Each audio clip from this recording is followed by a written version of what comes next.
It is better to go to a house of mourning than to go to a house of feasting.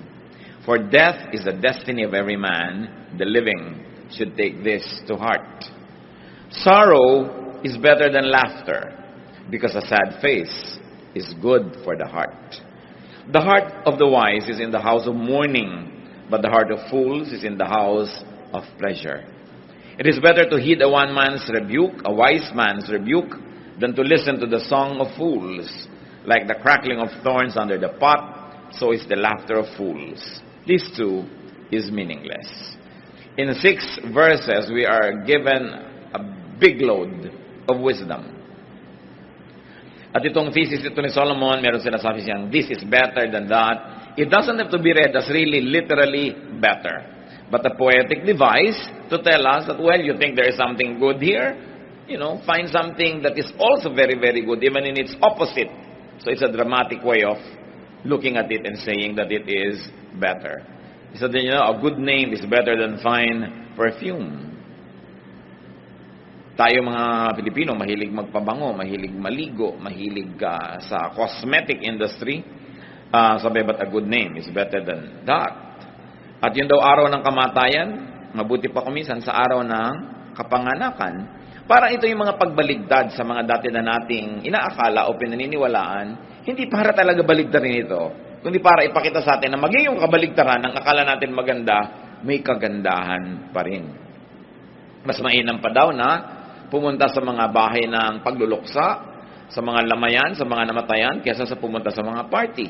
Meron daw inam at kagandahan maging ang kalungkutan kaysa sa tawanan. At yun daw matatalino, ay isinasali niya sa kanyang schedule. Yung pagpunta sa mga malulungkot na mga okasyon, hindi lang gusto niya laging sumaya, tumawa o malibang. At mas masarap daw yung pagtutuwid, yung kahit pintas sa'yo ng matalino, kaysa papuri sa'yo ng isang wala namang alam. Mas dapat yan pinapahalagahan, dahil ang tawa daw ng mga walang alam, para lang tunog ng mga nasusunog na siit o mga tuyong kahoy. Sandali lang yon, tapos wala na. As we have said, better did not be read as literal better, but just for contrast, for dramatic effect. So what's better in life? According to the teacher, a good reputation. A good reputation in the end, up to the end, therefore a respectable life. So that is better than what might be considered good, but destroys the reputation. Agad-agad, sumasalungat yan sa popular belief. Yung mga iba, hindi bali ng pangit ang reputasyon ko, basta yumaman ako, o basta sumikat ako, o basta magtagumpay ako. Pero sinasabi ni Solomon, a good reputation is good, is better even. What else? Good dosages of sorrow. Yung tamang-tamang timpla ng lungkot daw sa buhay, maganda yan. Parang sweet and sour, sumasarap, kesa sweet lang. No? Sorrow reminds us of our mortality. Ano ang napapala natin kung pumupunta tayo sa libing, sa lamay, sa mga namamatay o naghihingalo? Nakakalungkot yon. Pero at least naaalala nating tayo man may appointment with death. And if that alone is the profit we get from looking at death in the eye and mourning with those who are bereaved, then that's already a profitable experience. To be reminded that we will not be in this body forever. Therefore, we should be ready to meet our God. We should be ready and willing and able to accomplish that which God has set before us. Dahil sabi sa Bible, that God has decided long ago what everyone should do in life. Binigyan niya tayo ng talino, binigyan ng kakayahan para ma-accomplish yung ganong mga bagay. Constant fun, according to Solomon, can give us an imbalanced view of life. Constant fun can render us unprepared for the inevitable, which is death, sorrow, and suffering. Nangyayari talaga yun sa buhay. So maganda, nakakapag-practice ang tao. Kaya daw yung mga bata na maganda, may mga pets, at kumisan yung mga pet nila nagkakasakit, kumisan namamatay pa, yung bata nagkakaroon siya ng education and practice kung paano ang isang mahal mo sa buhay ay magkasakit at maaaring mamatay. Na pagdating ng panahon na nangyari sa tao na mahal niya, na mas mabigat, mas masakit, meron siyang konting pagsasanay sa kalungkutan para hindi siya maitumba ng biglang dating ng ganitong mga uri ng problema. Sorrow offers inevitable hurdles and immediate goals. Pag ang tao may lungkot o may problema, meron siyang agad-agad na kailangan gawin. At kung ang tao mayroong agad-agad kailangan gawin, hindi siya dumarating sa punto na, ano ba ang buhay? Ba't ba ako nabubuhay? Ano ba yung purpose ng life? Kasi kumisan, pag dumadating ka sa mga ganong tanong at wala kang maisagot na magandang purpose ng life, nawawalan ka ng gana sa buhay. Pwede kang ma-depress, pwede kang mawalan ng direksyon. Sabi, ito ang blessing pag lagi kang may problema. Hindi mo na iniisip kung ano yung buhay. Ang problema mo laging, solve yung problem ko, gawin yung dapat kong gawin. Kailangan mautang ko yung dapat kong mautang, dapat mabayaran ko yung dapat kong mabayaran. Pero kung wala kang ganun, lumulubog-lubog ang araw, wala kang maisip na gagawin, lumulungkot-lungkot ka. Ayaw natin magkaroon ng problema, pero ang pinapakita dito ni Solomon, kahit sa problema, meron ka mapapala. Kahit sa lungkot, merong benefit. Na napaka-importanting isipin na, hindi ka lang dapat mahilig sa pagsasaya. Pinagpapraktisan din ang lungkot. Sapagkat, ito isang bagay na hindi pwedeng maiwasan sa buhay. Ecclesiastes 7:7. Extortion turns a wise man into a fool, and a bribe corrupts the heart. Ito kasing Ecclesiastes, collection ng wisdom ito, kaya bigla-biglang kumakambyo, bigla-biglang may iba yung topic, bigla-biglang may ibang ituturo, at yun ang ating pattern na sinusunod. Kaya kung saan tayo dali ng verse, doon naman tayo nagpupunta. What is better in life in this part of Ecclesiastes? Integrity. Integrity is better than whatever might give you benefit but will erode your integrity. To be above and beyond reproach. Yung meron kang delikadesa, meron kang self-respect, and people also respect you because you live in a respectable way. Ecclesiastes 7 verse 8, the end of a matter is better than its beginning, and patience is better than pride. So, ang mahalaga daw, hindi yung simula lang, kundi yung katapusan, o natapos mo ba yung sinimulan mo. Anong pinapahalagahan dito ng teacher? Consistency. Steadfastness. To be able to deliver a promise. To be able to do what you had set out to do. So that you would have not totally wasted time. Pag simula ka ng simula at hindi mo naman tinatapos, magsisimula ka uli ng bago, marami kang nasasayang na oras, na dumadaan, hindi na bumabalik, ikaw ang nalulugi.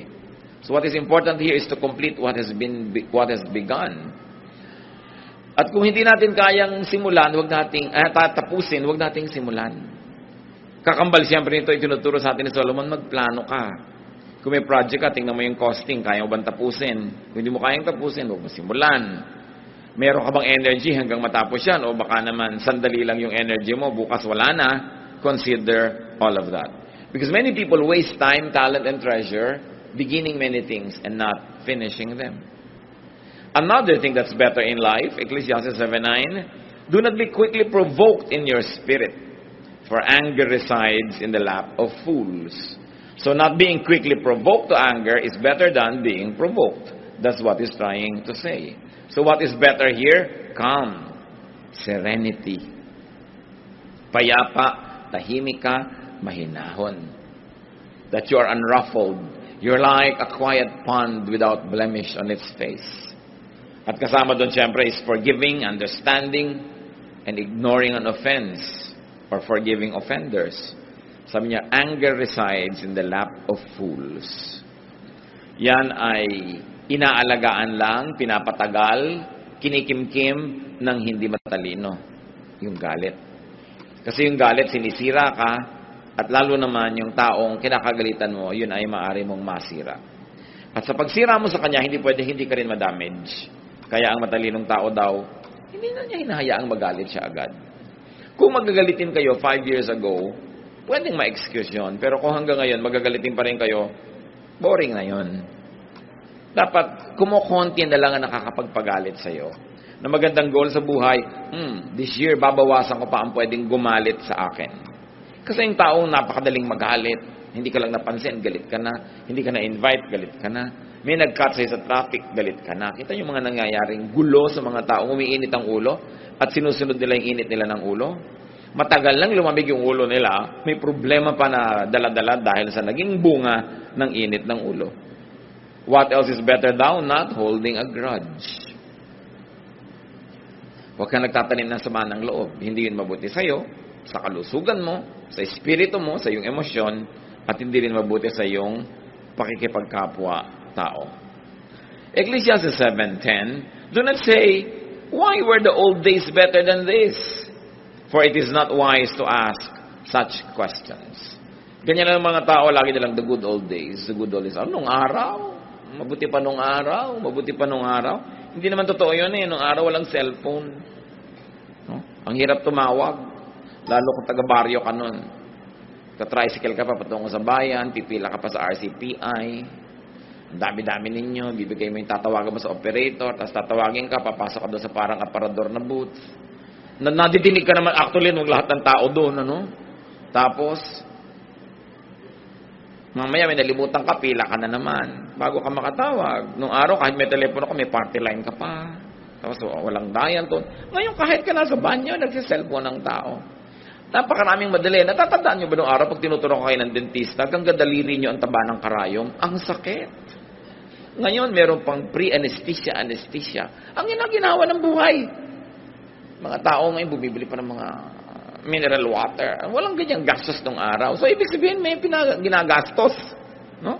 Kasi may pinagkakagastosan, may ginagastos. Hindi katulad nung araw. Oh, good old days, good old days. Kasi pag sinabi nyo yon, lagi, lulungkot lang kayo. Dahil ang hinahabol nyo, yung tapos na. What Solomon is saying is it's better not to complain and not to compare the present unfavorably with the past. Do not keep on finding faults with what it is. Because you will only become sad. It would diminish enjoyment. It would diminish your appreciation of the here and now. And then you'll only be sadder. Dapat bilangin mo yung mga blessings mo. Sit down and count your blessings. Kung kayo nung araw ay nagtatype, pag nagkamali kayo, lalo may carbon paper, 5-6 na kopya yun, i-snowpickin mo isa-isa. Pagkatapos uulit-ulitin mo. Nung araw, pagka nag-layout ka ng magazine, ginugupit mo talaga yung papel, talagang cut, paste, literal, no?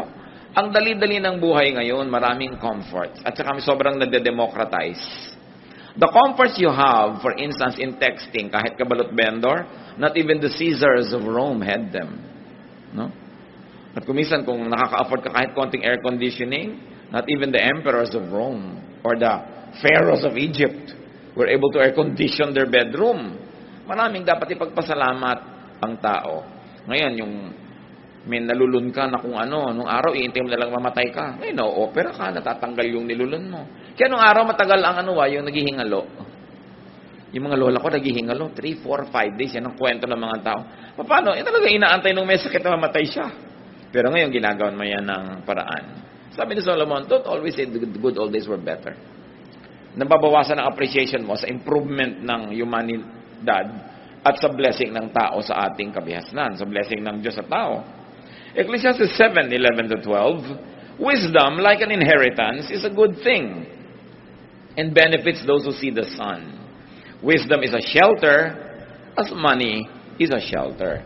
But the advantage of knowledge is this: the wisdom preserves the life of its possessor. So may dalawang shelter na sinabi dito, wisdom and money.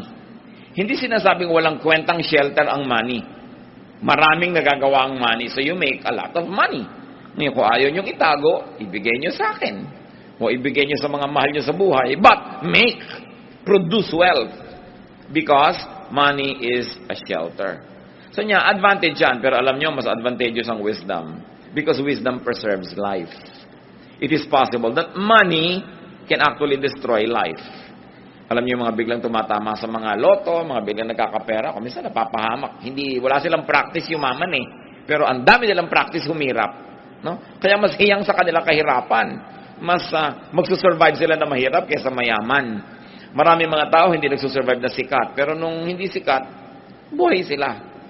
So sabi, huwag mong sinisisi ang nangyayari sa buhay. Huwag mong isinusumpa ang buhay mo dahil kino-compare mo sa iba. Hanapin mo lagi yung advantage ng iyong pagiging iyo at ikaw. Kasi lagi yan merong advantage.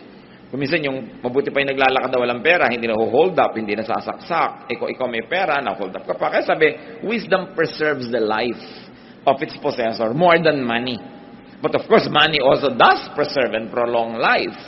Diba? Mahirap siyempre patayin yung may pampa-ospital. Mahaba talaga buhay niyan. Kaya, iniisip mo yung mga ganyan. Gusto mo humaba ang buhay mo, pagka kailangan kang operahan, may pampa-opera ka. Because money is a shelter. Napakasarap basahin ni Solomon Kasi hindi kanya tinatambakan ng kutakot-takot ng mga maraming theology ng ending, magsasuffer ka pala.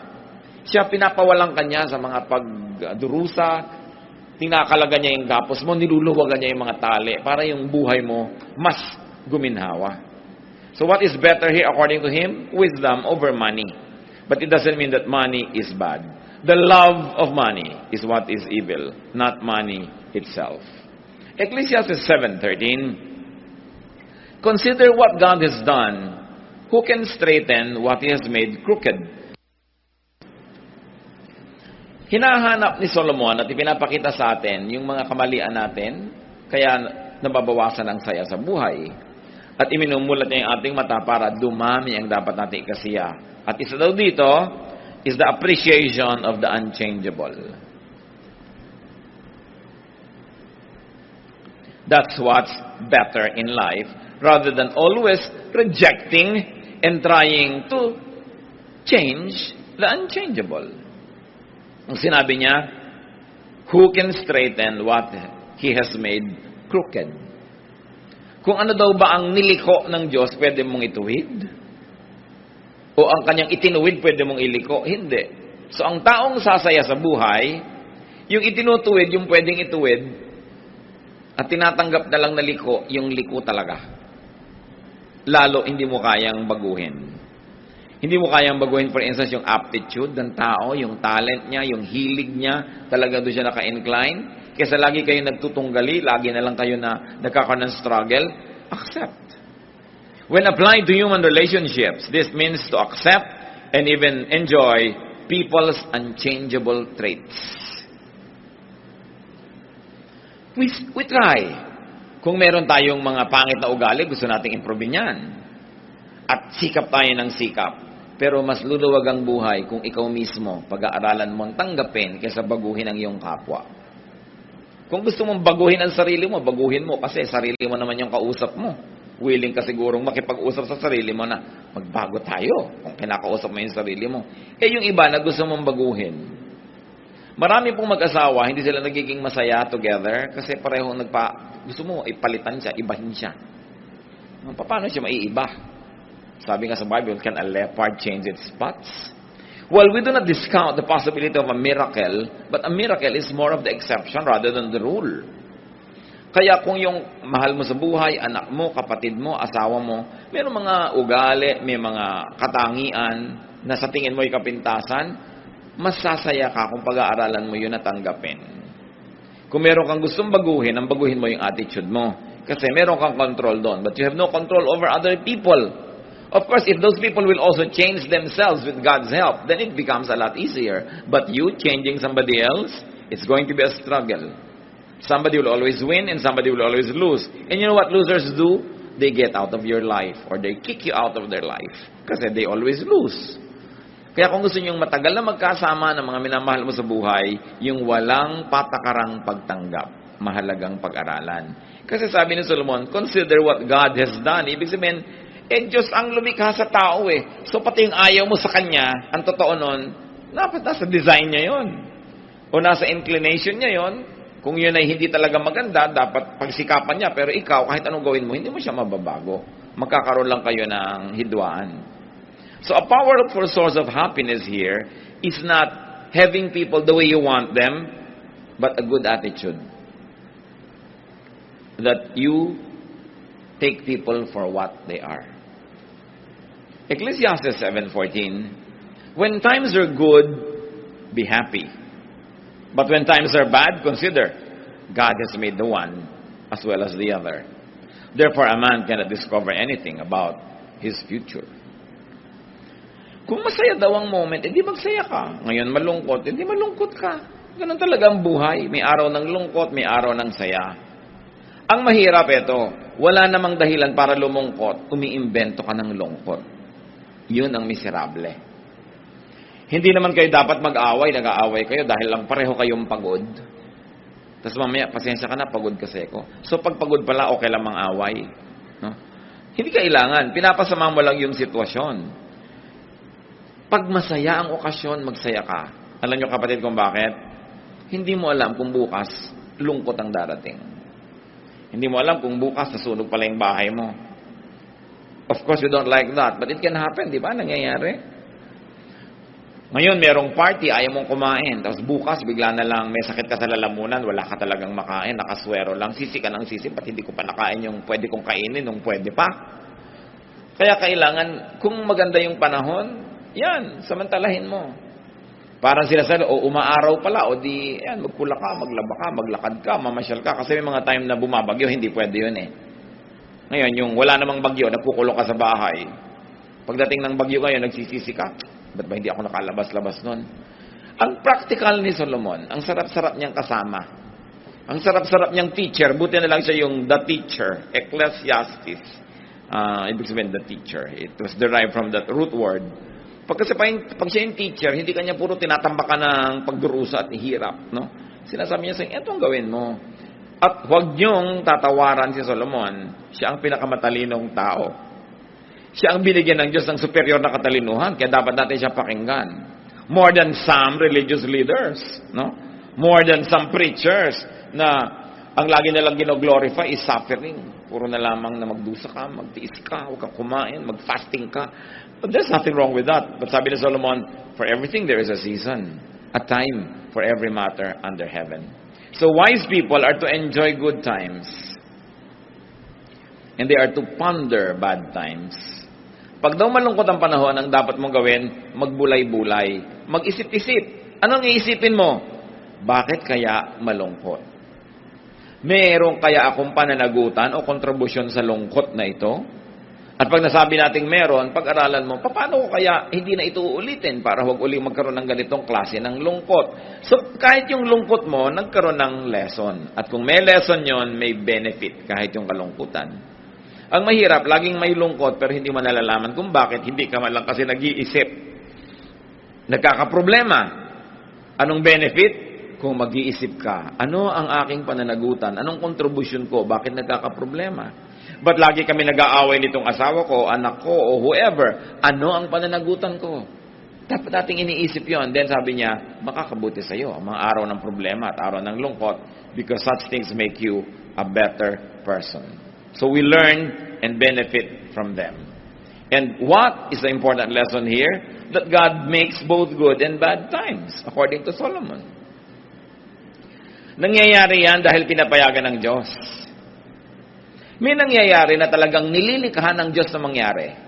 God causes them to happen. Pero may mga nangyayaring pinapayagan ng Diyos, God allows them to happen. In both cases, nothing can happen without God's permission. Because God is sovereign. And if God permits it, no matter how much you dislike it, then there must be something good in it. Ano ang misyon? Huwag magreklamo, huwag i-compare yan sa ibang panahon. Hanapin ang lesson nun. Then you will be better. At bakit daw yung ginagawa ng Diyos? Na hindi mo malaman kung ano mangyayari bukas? Well, probably to make life interesting and moving and exciting and far from being predictable and boring. Yun ang mga variety of life. And since God makes both good and bad times, pwede nating masabing walang bad times.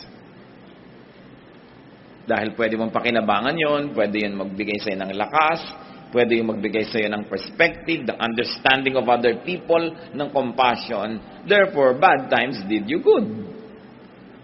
Kailangan you turn every disadvantage to an advantage. Because the believers of God are incurable optimists. We see the brighter side of things. Because when God causes it or allows it to happen, we can learn something from it. In the fourth line, both the good and bad events should be expected, accepted, and much can even enjoyed. Ecclesiastes 7:15-18 In this meaningless life of mine, I have seen both of this. A righteous man perishing in his righteousness, and a wicked man living long in his wickedness. Sabi niya, alam niyo, may napansin ako sa buhay. May mga matutuwid na tao namamatay dahil matuwid sila. At may masamang namang tao, ang haba ng buhay. Sa katunayan, yung pangkasamaan nila yata nagpapahaba ng buhay nila. Na-observe niyo ba yan sa buhay?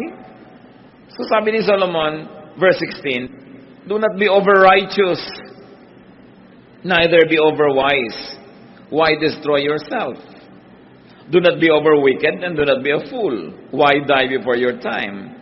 It is good to grasp the one and not let go of the other. The man who fears God will avoid all extremes. I wonder if this is the first time that it has crossed your mind.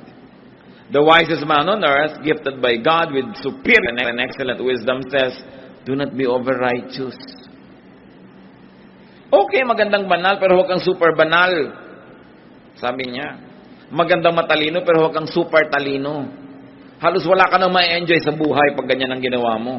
Sa kabaligtaran naman nun, do not be over-wicked. Madadali din ang buhay mo. Marami magagalit sa'yo o masisira ang katawan mo.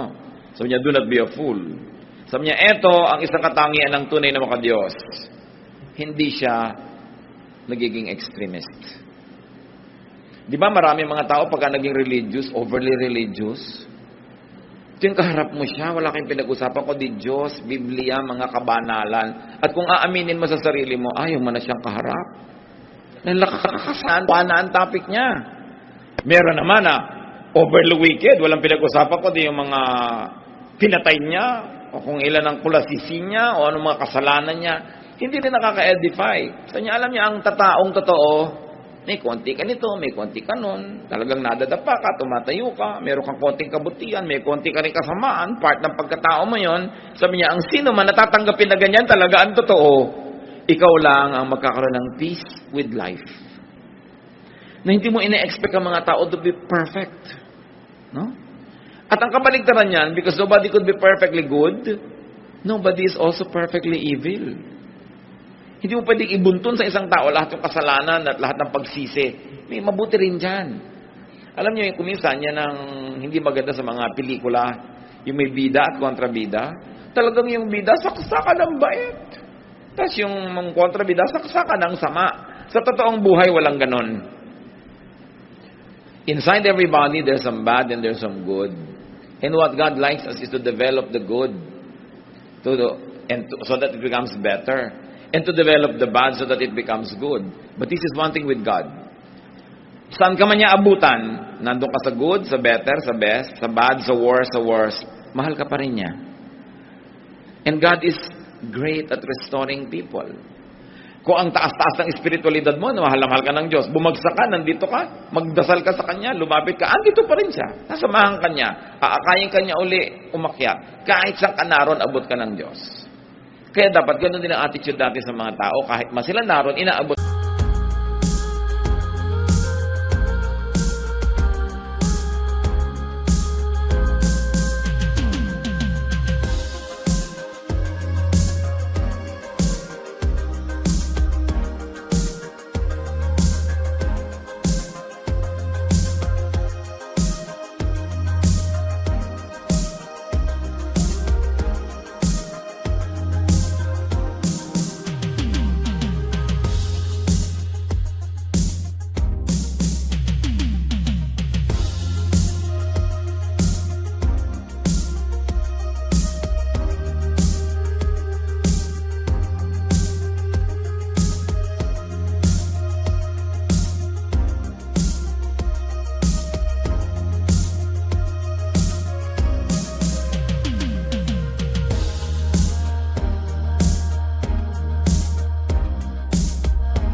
natin.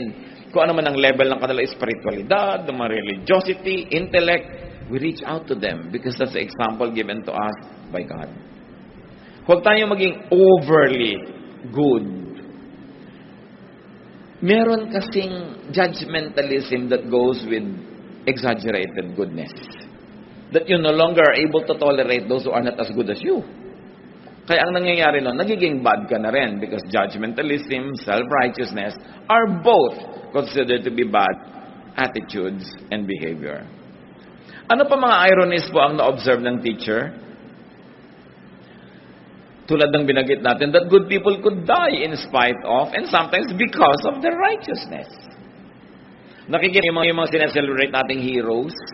Dahil na-righteous, nagligtas naming buhay, nalunod tuloy siya. So, hindi natin sabing mali ang ginawa niya. Pero ang kinamatay niya, hindi dahil sa kasamaan, sa kabutihan. Di ba? So, kung gagawin mo yung kabutihan, at kinamatay mo yung pagiging mabuti, huwag mo sisihin.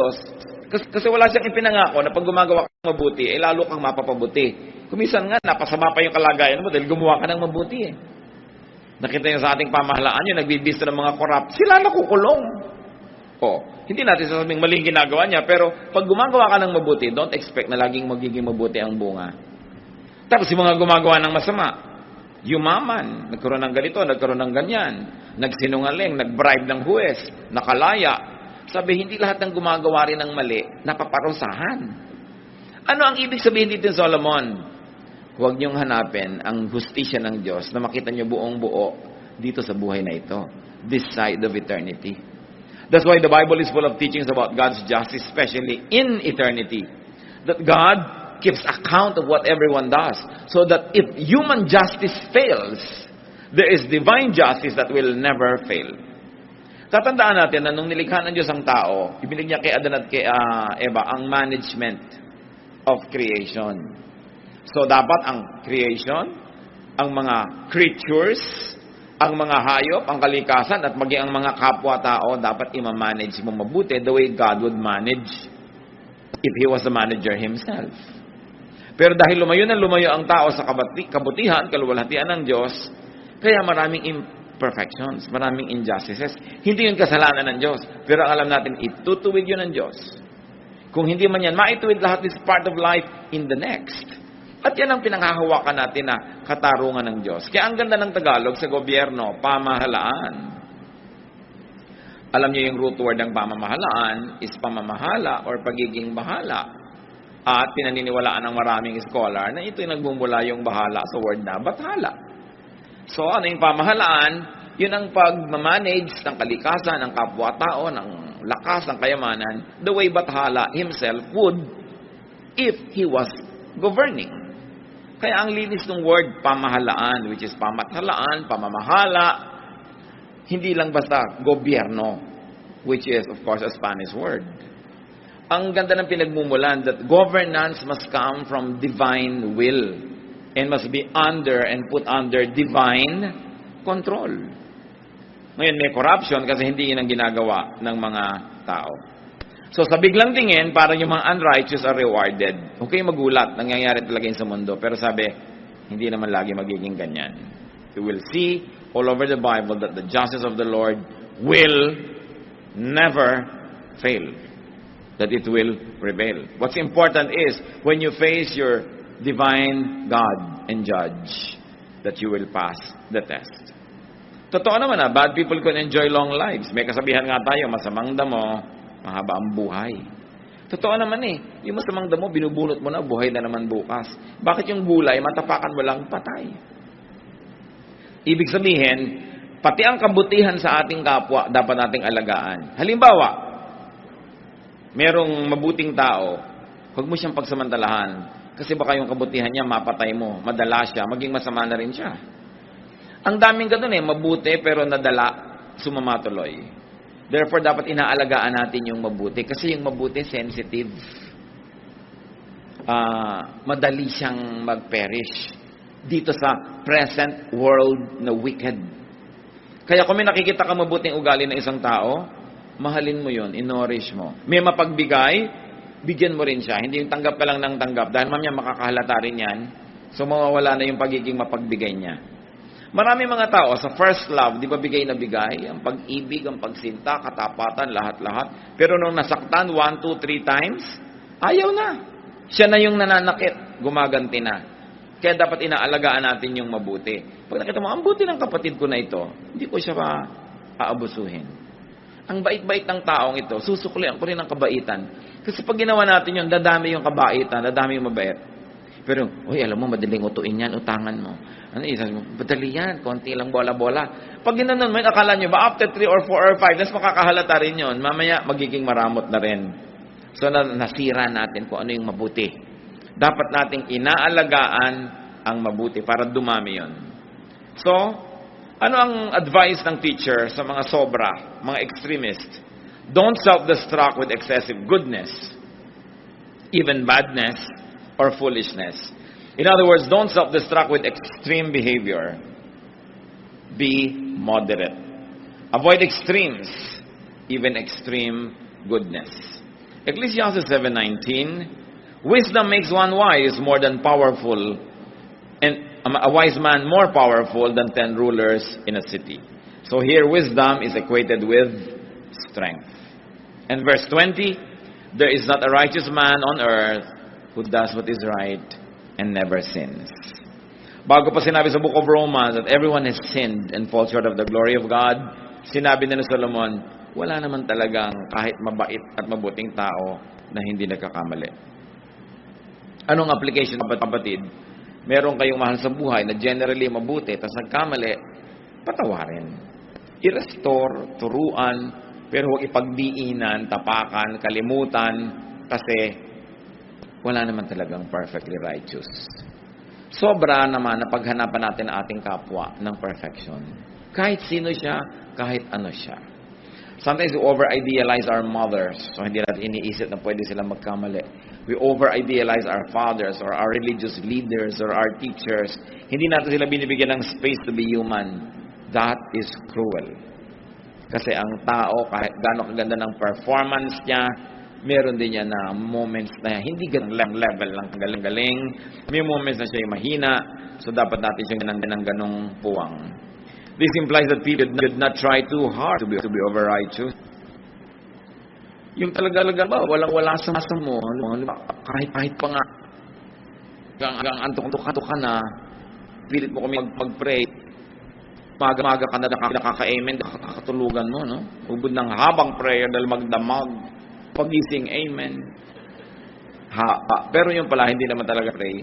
So, alam naman ng Diyos yun. So, napilitin lang sila ng sarili mo. Lord, bukas na lang po ako mag-pray. Antok na talaga ako. Ba't mo naman pipilitin?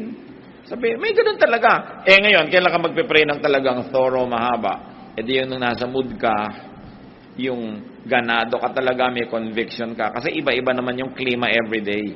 Tulad din ng araw na masaya, huwag kang maglungkot kasi araw yan ang saya. So may mga moments na talagang very spiritual yung feeling mo. Doon mo samantalahin kasi may mga moments hindi ganoon lagi.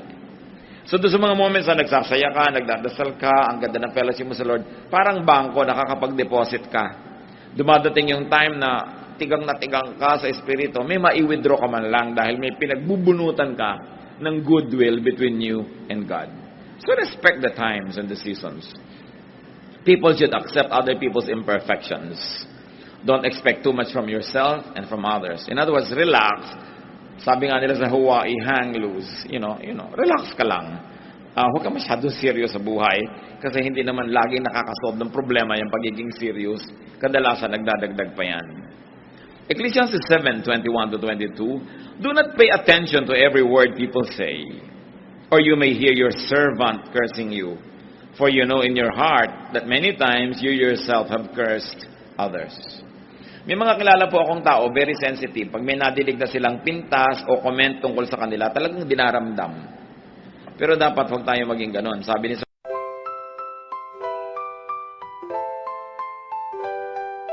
Lakefront breeze whispers your name. City lights dancing in neon flame. Heartbeats quick in a sweet refrain. Your laugh cuts through the summer rain. Electric dreams in your eyes so bright. Bassist grooves with all his might. Holding hands beneath the Willis Towers light.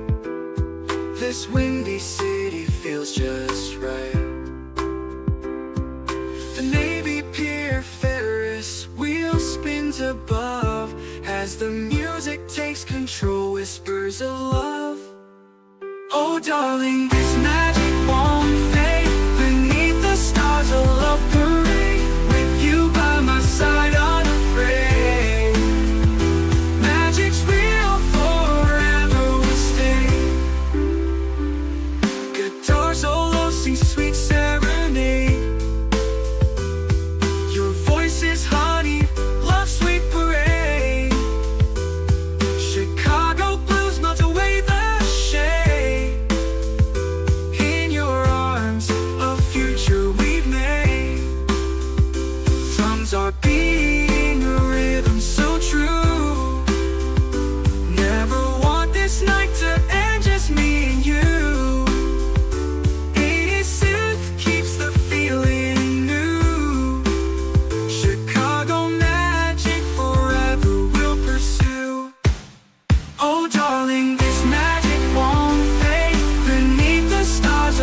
Solomon, do not be too affected by people's talk. Huwag mong ipagtanong, i-research, hanapin ang lahat ng sinasabi ng tao tungkol sa'yo. Sabi, sigurado, malalaman mo yung mga katulong mo, minumura ka. Alangan mang love ka nila. Liban na lang talagang sobrang lovable ka. So, ine-expect mo na yon. Gagalit to sa akin, ginising ko dahil inutusan ko. Masama ang loob nito dahil ganito, dahil ganon. Hindi ko pinabali. Pagka tinanggap mo na ganon yon, hindi ka na masyadong mag-expect. So, pag nangyari nga, hindi ka masyadong nasasaktan. May isa pa pang dahilan, mga kapatid, kung bakit hindi tayo dapat masyadong serious sa mga nadidinig natin laban sa atin, na sinasabi ng iba. Because many words are not seriously meant. Sabi ni Solomon, ikaw naman, alam mo rin na madalas nagsasalita ka rin ng pangit tungkol sa iba. Pero hindi mo naman talaga mean. Halimbawa, kung alam lang ng nanay nyo ang lahat ng sinasabi nyo sa kaibigan nyo tungkol sa kanya, baka kayo isumpa. Di ba may mga ganun? Hindi lahat Kung alam lang ng husband ang lahat ng sinasabi ng misis niya tungkol sa husband, pagkasama yung best friend. Kung alam lamang ng anak, kuminsan ang sinasabi ng magulang tungkol sa anak, sa iba ring magulang, marami tayong sinasabi na hindi maganda laban sa kapwa natin kahit mahal natin sa buhay. But we don't feel guilty. You know why not? Because many times, hindi naman talaga heartfelt yun. Parang humihinga-hinga ka lang, sinasabi mo lang, pero hindi naman talaga ganun. Talagang, pag nalunod yun, sasagapin mo rin dahil mahal mo pa rin sa buhay kahit may reklamo ka. So, ang sinasabi dito nitong si Solomon, pag may nadinig ka na mga masamang komento ko sa'yo, huwag ka masyadong dibdibin.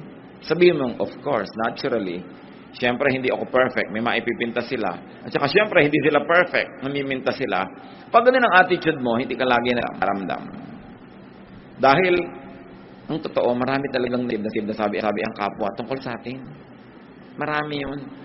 Huwag mo na lang alamin para huwag sumama loob mo. At kung gusto mong alamin mo lang dahil gusto mong suriin kung totoo ba o hindi. At kung totoo, paano ako bago para mawala yung sinasabi nila. Dahil in-improve ko yung ugali ko. Then again, it becomes beneficial. Sa simula lang masakit, pero meron kang napapala pagkatapos. Many words are not really seriously meant. And we know that because many times we also talk senselessly. No? Nagsasalita tayo ng mga masakit pala pagka nadinig ng iba pero hindi naman natin talaga mean. Of course, the good thing is to always control our tongue. But you know na yung tongue, mas madali mo pang kontrolin kuminsan ng hito. No? Na nagpupumiglas. Kahit pukpukin mo yung dalag, buhay pa rin. Mahirap hulihin at habulin pag nakatalon. Mas malala yung dila doon. So, isang binibigay dito sa atin ng Solomon na kapayapaan is, tanggapin mo na rin na talaga madaldal ka. Yung talaga kumisan, yung katinang dila, masarap kamutin. No?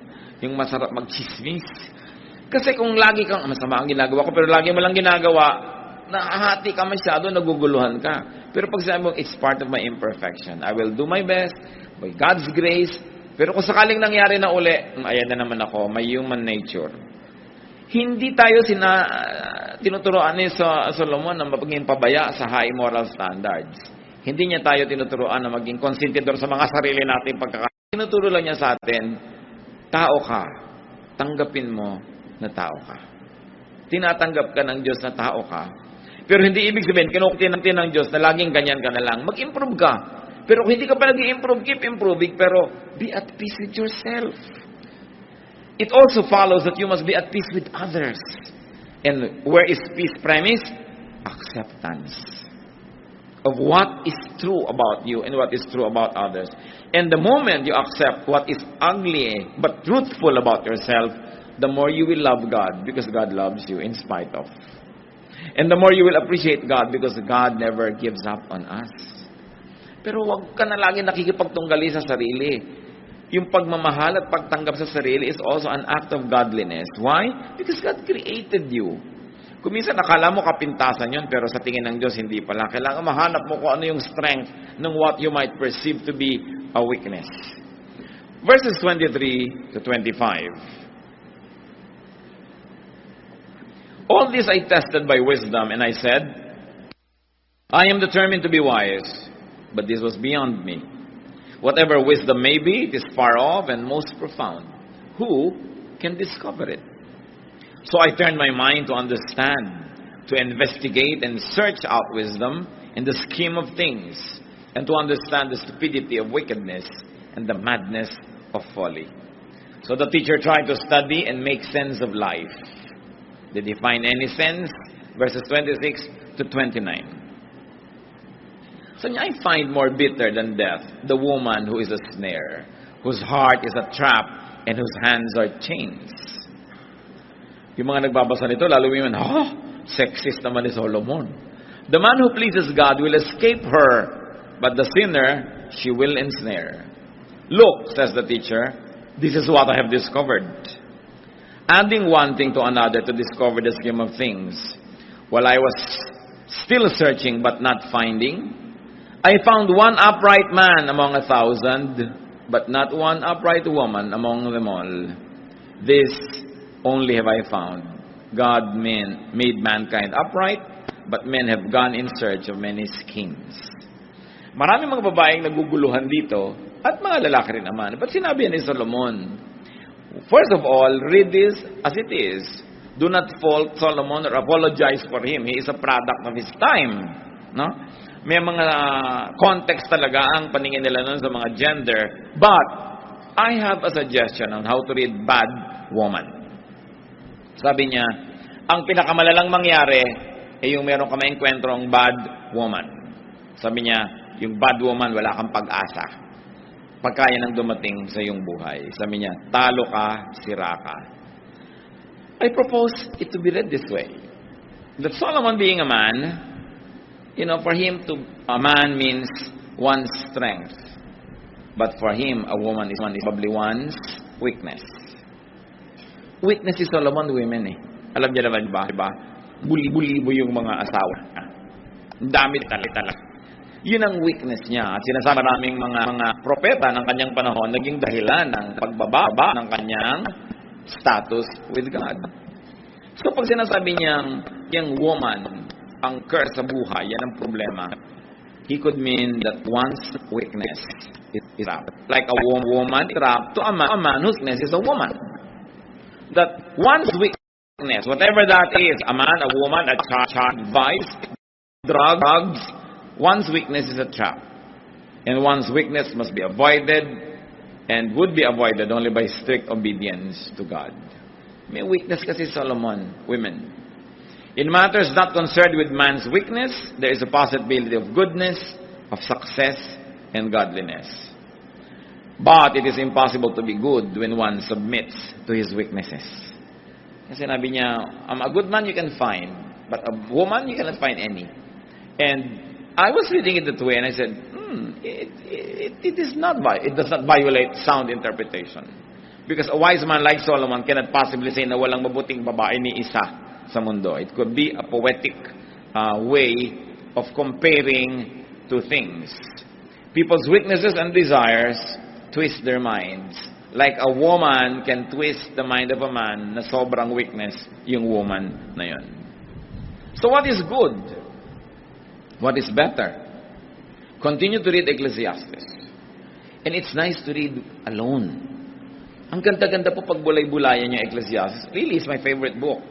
Kung meron kang dalhin sa isang pulo na malalagay ka doon ng 5 years, walang alisan, take Ecclesiastes. No? Kahit mo siya ulit-ulitin na basahin, after 2 years or 3, meron ka na naman bagong makikita, not because the words change, but because you change. You are now more capable of seeing things than before. Kaya napakainan po. Ang challenge na ngayon natin, marami tayong lungkot, marami tayong hirap, marami tayong weaknesses, marami tayong reklamo, marami tayong kino-compare. Ano ang lesson na ibinibigay sa atin Solomon? Father, teach us. Humihingi kami, Panginoon, ng wisdom para itong pag-aaral namin huwag masayang. Maiuwi namin ang as much wisdom as possible at habang binagbubulay-bulayan namin at iniisip ito, lalong mag-ugat sa aming kamalayan na lalo namin maintindihan yung practical application.